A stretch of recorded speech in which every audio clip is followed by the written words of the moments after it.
मान्यवर भाई और बहनों, आज का ये जो रामायण है इसको आज की भाषा में डिजिटल रामायण कहना उचित होगा।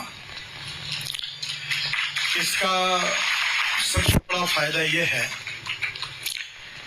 कि विशेष रूप से मैं इसी प्रकार से भगवत गीता और हनुमान जी के ऊपर दोनों का भी मैं वो किताब देख चुका हूँ कि जहाँ हम लोग हमारा पेन रखेंगे वही भजन या कीर्तन तुरंत शुरू हो जाएगा। इसमें जो डिजिटल टेक्नोलॉजी का जो उपयोग किया है उसके लिए ये बड़ी इनोवेटिव टेक्नोलॉजी है और जिसके कारण इसका जो भाव है वो छोटे बच्चों से लेकर सीनियर सिटीजन तक पहुंचाने में टेक्नोलॉजी का सरल उपयोग किया गया है।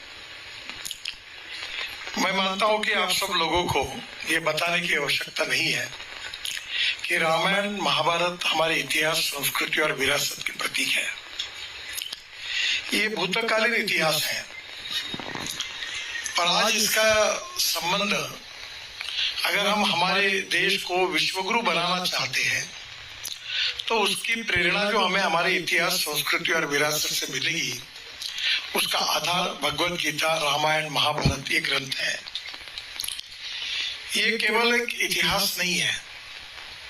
इन छोटे छोटे प्रसंगों से अपने व्यक्तिगत जीवन को संस्कारित करके इससे प्रेरणा लेकर अपने व्यक्तित्व को एक आकार देने की एक संस्कार इसमें उपलब्ध है और इसलिए इसका महत्व है। हम सब लोग राम राज्य की बात करते हैं तो राम राज्य की बात यही है कि सुखी, समृद्ध, संपन्न राज्य, सभी दृष्टि से आदर्श राज्य। कभी राम राज्य की बात करते, कभी शिवशय की बात करते, दोनों कंसेप्ट एक ही है, क्योंकि प्रभु रामचंद्र आदर्श पिता के रूप में, आदर्श राजा के रूप में, आदर्श पुत्र के रूप में, आदर्श पति के रूप में, हर चीजों में उनको आदर्श माना गया है।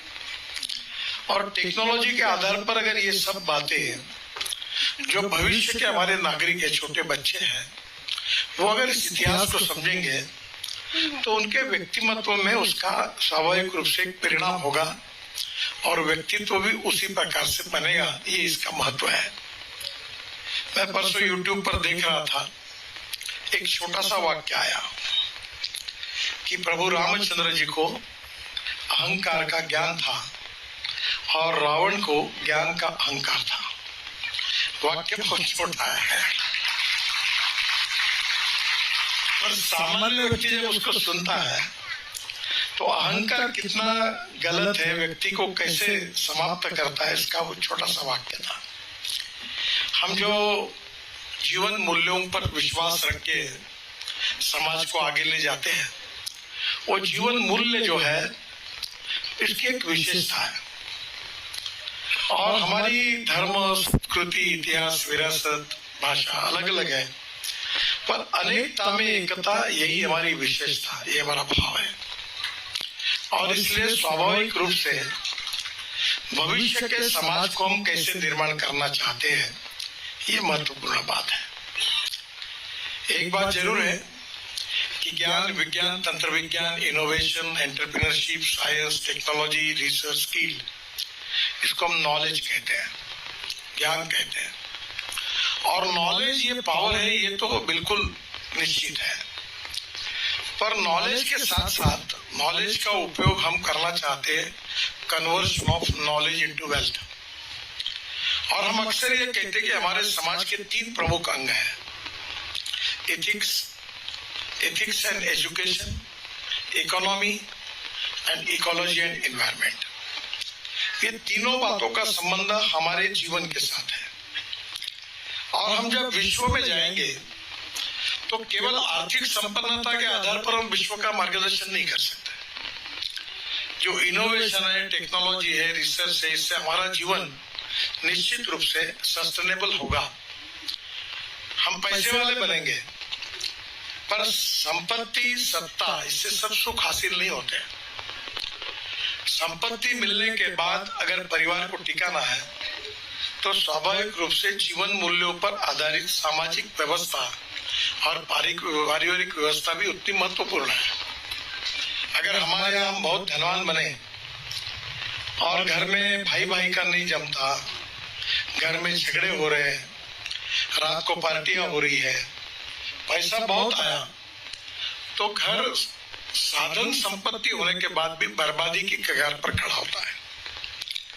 जब घर में संस्कार होते हैं और संस्कारों के आधार पर घर के व्यक्तियों का निर्माण होता है, तो जो जीवन मूल्य हमको रामायण और महाभारत से मिले, जिसका अध्ययन करने से हमारे व्यक्तित्व और उसका परिणाम होता है, उससे हम केवल हिंदुस्तान में नहीं तो हम विश्वगुरु बन सकते हैं। अब मुझे ब्रिटिश पार्लियामेंट में जाने का मौका मिला, मेरा भाषण हुआ उसमें। बाद में मैं प्रधानमंत्री जी का जब चाय पीने गया था, तो उन्होंने मुझे पूछा कि हिंदुस्तान की सबसे बड़ी समस्या कौन सी है। तो मैंने कहा हमारी पॉपुलेशन बहुत बड़ी है, गरीबी, भूखमरी, बेरोजगारी हमारी समस्या है। फिर मैंने उनको ये प्रश्न पूछा कि आपके देश की सबसे बड़ी समस्या कौन सी है। तो उन्होंने कहा हमारे देश की नहीं, पर पूरे यूरोपियन कंट्री में हम एक समस्या से जूझ रहे हैं। मैंने बोला कौन सी समस्या है। तो बोले हमारे भविष्य की जो जनरेशन है, नागरिक है, युवा है, युवती है, वो शादी ब्याह नहीं कर रही है, शादी नहीं कर रही है, वो लिविंग रिलेशनशिप में रह रही है।